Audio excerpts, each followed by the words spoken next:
Salam alaikum. Bismillahirrahmanirrahim. Wa sallallahu wa sallam wa baraka ala ashraf al-mursalin. Bon, dans cette séance, on va traiter le troisième chapitre du deuxième semestre de cette année 2020. Ce chapitre concerne les élèves de la troisième année collégiale. Le titre de ce chapitre, c'est Repères dans le plan. Dans ce chapitre, on va reconnaître un repère orthogonal, orthonormé. On va reconnaître l'abscisse et l'ordonnée d'un point, ce qu'on appelle les coordonnées. On va relier les coordonnées d'un vecteur aux coordonnées de deux points constituant un représentant de ce vecteur. On va déterminer les coordonnées du milieu d'un segment. On va déterminer les coordonnées de la somme de deux vecteurs. On va déterminer les coordonnées du produit d'un vecteur par un réel. On va calculer la distance de deux points. On va résoudre des problèmes géométriques utilisant les coordonnées. Alors, pour commencer à atteindre les objectifs de cette leçon, on va répondre à quelques questions dans cette activité 1. Avant de répondre à cette question, qui est recopier et compléter les phrases suivantes, je vous invite à voir cette figure-là, en haut, tout à fait à droite. Alors sur cette figure, on voit qu'on a deux droites, OI et OG. Sur chaque droite, on a placé des nombres réels. Il y a des nombres positifs, il y a des nombres négatifs. Alors si on commence par voir la droite OI, la droite qui est horizontale, si vous vous rappelez bien, ce genre de droite, on l'appelle axe. Axe ordonné, ou bien droite, plutôt axe gradué, ou bien droite graduée. La même chose, je vous rappelle que cet axe gradué, elle a deux sens, il a un sens positif et il a un autre sens contraire qui est sens négatif, c'est-à-dire tout à fait à droite de haut, on place les nombres positifs, comme vous voyez là, 1, 2, 3, 4, 5, et ces nombres sont équidistants. Donc entre chaque nombre et son successeur, c'est la même distance qui est un carreau. La même chose sur l'autre côté, le côté gauche de haut, on place les nombres négatifs, moins 1, moins 2, moins 3, moins 4, moins 5, et on peut placer d'autres nombres. Seulement on a placé ici jusqu'à 5 et moins 5. Alors cet axe, elle s'appelle déjà axe gradué. La même chose pour OI, plutôt pour OG, la droite horizontale. On a gradué cette droite de telle façon qu'on a placé sur cette droite des nombres 1, 2, 3, et 4, et 5, et 6 en haut, en disant que le sens positif c'est en haut, et on a placé les nombres négatifs en bas, moins 1, moins 2, moins 3, donc le sens négatif c'est en bas. Alors OG aussi c'est une droite qui est graduée et qui a un sens positif et un sens négatif, donc là on dit que c'est un axe aussi gradué. C'est-à-dire que cette figure, si on voit bien, on a deux axes gradués qui sont 50 en un point. Ce point-là, c'est le point O. Alors ce point O, ce point I, ce point G, il constitue un triplet. Ce triplet-là, pour revenir à notre activité, il est appelé repère. Alors ce repère-là, il peut être dit repère orthogonal si on a une orthogonalité entre OI et OG, c'est-à-dire si on a les deux axes sont perpendiculaires. Et il peut être appelé orthonormé si on a OI est égal à OG est égal à 1. Alors O, il est appelé origine du repère. La droite OI, si vous vous rappelez bien, est appelée axe, mais c'est un axe des abscisses. OG est appelé axe des ordonnées. Alors on a deux axes, donc un qui s'appelle axe des abscisses et l'autre qui s'appelle axe des ordonnées. Parfois, pour simplifier, on dit axe des x et l'axe des y. Alors voilà, si on prend un point M sur le plan, par exemple à cette place.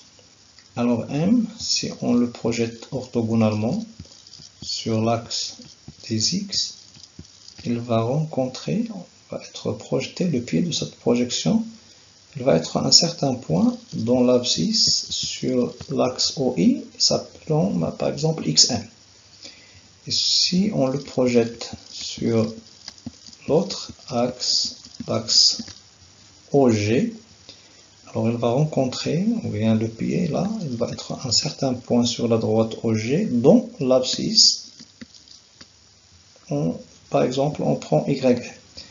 Alors seulement là, on a dit l'abscisse sur OI, l'abscisse sur OG. Alors pour ne pas confondre les choses, on ne va pas nommer les deux abscisses, mais l'un, on va l'appeler abscisse, l'autre, on va l'appeler ordonnée. Donc XM, il va garder le nom d'abscisse, mais YM, on va le nommer ordonnée. Donc XM, c'est l'abscisse du point M, YM, c'est l'ordonnée du point M. Le couple XM, YM, c'est-à-dire le couple constitué par l'abscisse du point M et l'ordonnée du point M, on l'appelle coordonnée du point M. Alors, tout simplement, pour ne pas dire abscisse et ordonnée, on dit coordonnée.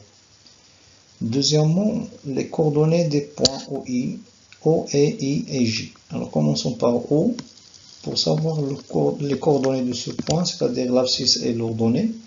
Alors O, si on voit bien, là, on a le point O, elle est là. Alors ce point O, si on le projette sur l'axe OI, c'est lui-même, c'est-à-dire c'est O. Et si on le projette sur l'axe des Y, c'est lui-même, c'est O. Donc c'est-à-dire qu'il a pour abscisse 0 et pour ordonnée 0. Le point I, c'est un point qui est là. Hein. Si on le projette sur l'axe des abscisses, c'est I, c'est lui-même, et I est là comme abscisse sur l'axe des abscisses 1. Donc 1, c'est l'abscisse de I. Si on projette I sur l'axe des ordonnées, c'est-à-dire sur OG, il va être projeté directement sur le point O. O dont l'ordonnée c'est 0, c'est-à-dire dans l'abscisse sur OG, mais on l'appelle ordonnée. Donc c'est 0. Pour J, elle a une projection sur l'axe des abscisses qui est O, c'est-à-dire il a pour abscisse 0.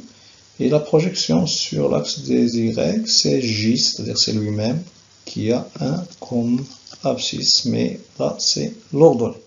Donc G a pour coordonnée 0, 1, I a pour coordonnée 1, 0, et O a pour coordonnée 0, 0.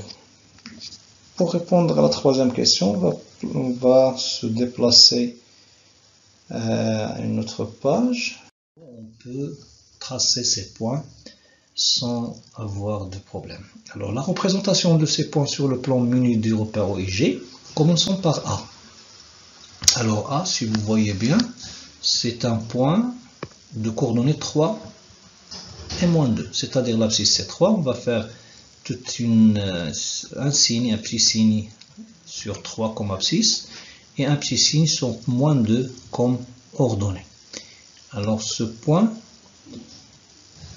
où il est? Le point A, sa place exactement, on peut la retrouver en traçant la perpendiculaire passant par 3 si ça peut être dit, et la perpendiculaire passant par moins 2. Ces deux perpendiculaires se coupent en un point qu'on appelle A. Donc A a pour coordonnées 3 et moins 2. Passons à B. La même chose, on va placer le point B sur ce plan menu du repère OIJ.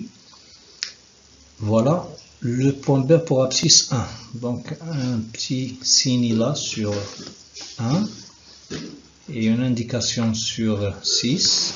Et on va tracer de la même manière ce qu'on a fait tout à l'heure. On va tracer la perpendiculaire passant par I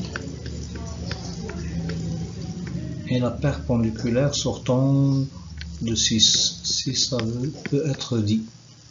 Donc le point B est là, avec un abscisse 6 et un ordonnée, plutôt un abscisse 1 et un ordonnée 6, c'est-à-dire B a pour coordonnées 1 et 6.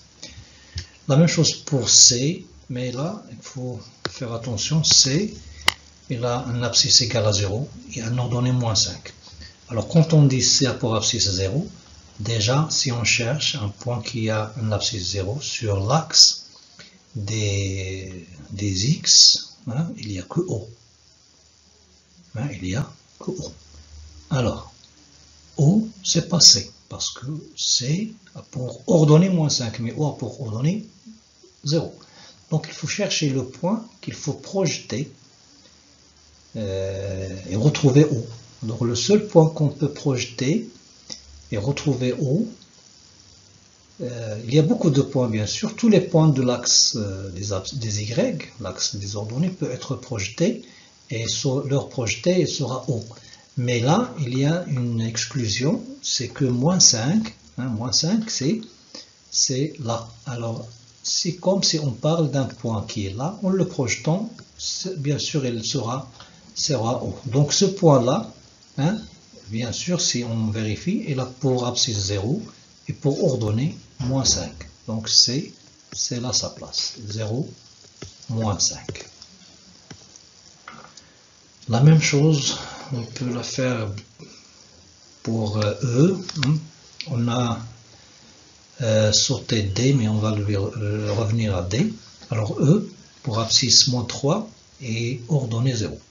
Les points qui ont les ordonnées 0, c'est-à-dire si on les projette, hein, ils vont être O.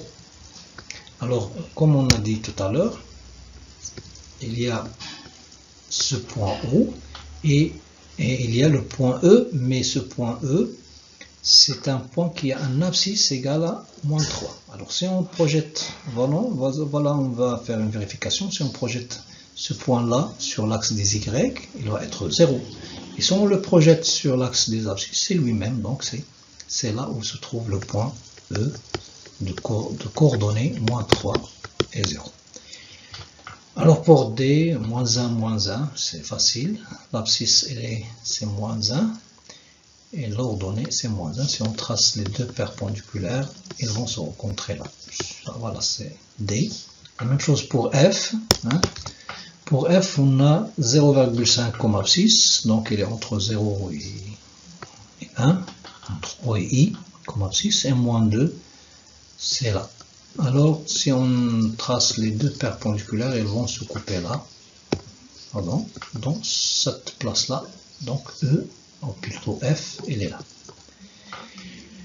Alors, passons à autre chose. Quand on a parlé de la représentation des points sur le plan menu d'un repère, ou IG, il est facile de placer ces points en utilisant les perpendiculaires, l'une à l'axe des abscisses et l'autre à l'axe des ordonnées. Passons à la première paragraphe de ce chapitre, ce qu'on va écrire dans le cahier de cours.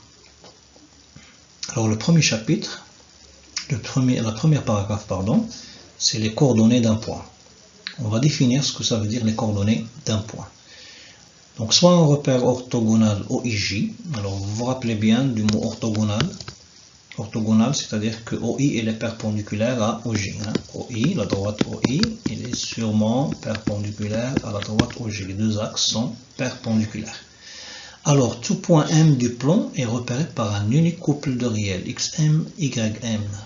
C'est-à-dire que si on prend un point M, n'importe quel point M du plan, bien sûr un plan qui est muni d'un repère, ce repère là qu'on a dit qu'il est orthogonal, on l'a appelé IJ. Alors chaque point il est repéré, c'est-à-dire il est fixé à partir de ces deux réels XM YM qu'on appelle un couple de réels XM YM. Ce couple on l'appelle couple de coordonnées du point M, c'est-à-dire c'est les coordonnées du point M. Par ailleurs, on appelle XM tout seul l'abscisse du point M et YM désigne l'ordonnée du point M. Alors, ce qu'on a vu tout à l'heure. Alors, pour ne pas faire beaucoup de hachures sur cette page. On va la laisser comme elle est. Normalement, ce cours-là, il va être écrit. Cette définition doit être écrite sur votre cahier de cours. Alors, après avoir écrit cette définition, c'est une figure qui nous explique un peu ce qu'on a vu dans cette définition. Donc là, vous voyez en général un point M. Si on le projette sur l'axe des abscisses, on obtient un autre point là qui a un abscisse qu'on appelle XM. Et si on le projette sur l'autre axe qui s'appelle l'axe des Y, on obtient un point là qui a pour abscisse aussi YM. Mais on n'appelle pas YM abscisse pour ne pas se confondre avec XM, mais on l'appelle ordonnée. Donc chaque point il est défini uniquement par un unique couple XM-YM qu'on appelle les coordonnées du point M. Pour simplifier, sortir du cas général, un exemple, on peut donner l'exemple de A. Voilà le point A, si on le projette sur l'axe des X, on trouve 4, donc l'abscisse c'est I4. Et si on le projette sur l'axe des ordonnées, on trouve 3, donc 3 c'est l'ordonnée. On dit que A a pour coordonnées 4, 3. C'est autre chose, c'est une remarque très importante où il faut faire attention. Alors si OI est égal à OG est égal à 1, alors on dit que OIJ est un repère orthonormé. Ce mot-là, orthonormé, on a dit qu'il est coupé en deux, ortho et normé.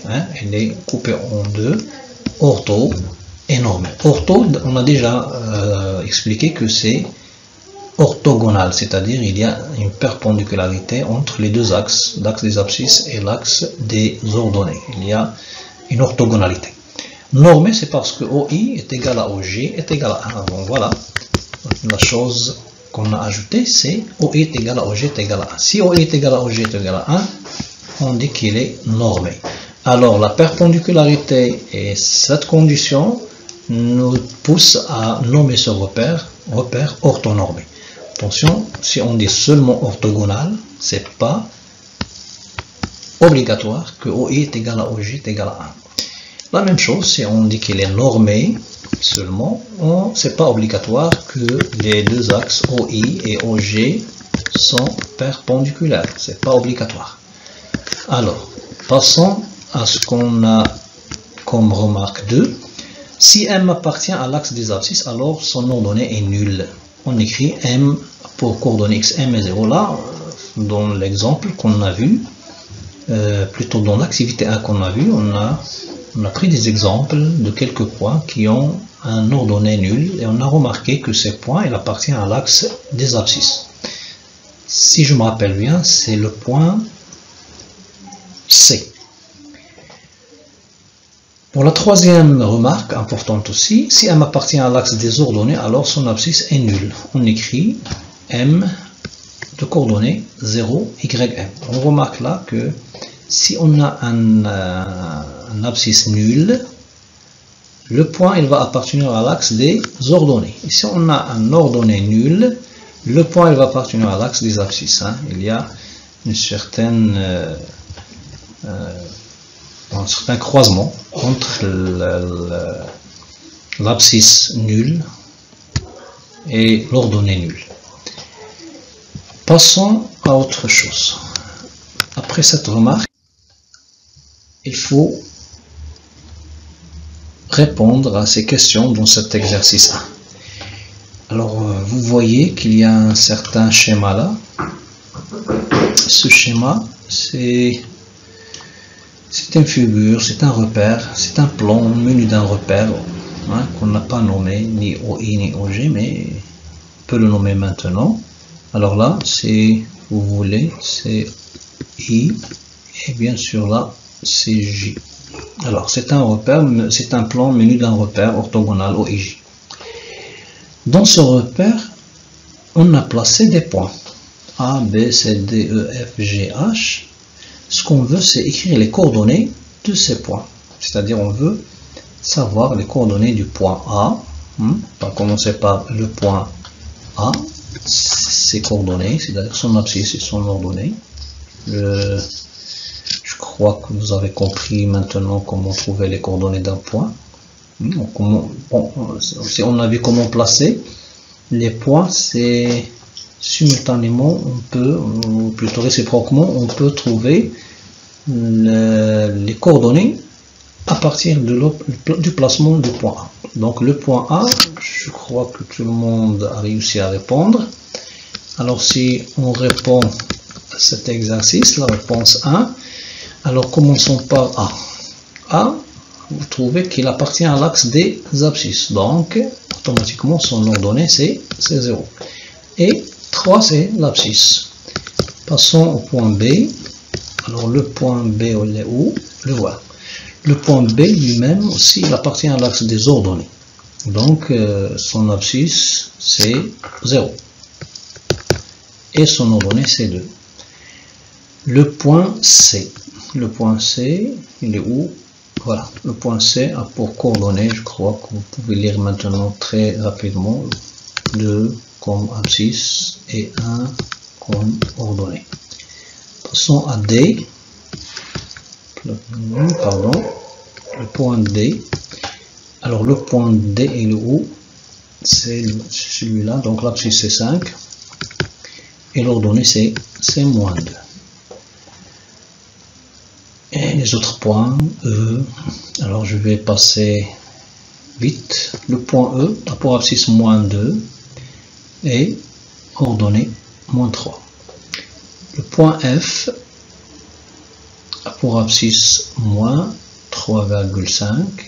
Ce point-là, ce nombre-là, il se trouve entre moins 3 et moins 4, plutôt moins 4 et moins 3, donc c'est moins 3,5.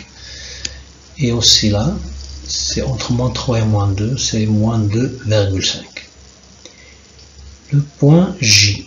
Le point G a pour abscisse moins 3, pour ordonnée 1,5. H, le dernier point, il a pour abscisse moins 2, voilà le point H, pour abscisse moins 2, pour ordonnée 3. Je crois que cet exercice c'est pour un peu de gymnastique, c'est pour savoir comment extraire les coordonnées à partir de l'emplacement des points sur un repère orthogonal. Passons à un exercice 2. Sur un papier quadrillé, tracez un repère orthogonal d'origine O. Deuxièmement, placez les points M, N, P, Q. Vous voyez que tous ces points ils ont des coordonnées. Donc c'est facile à tracer un repère orthogonal et de placer ces points comme on a fait dans l'activité, si vous vous rappelez bien, l'activité 1.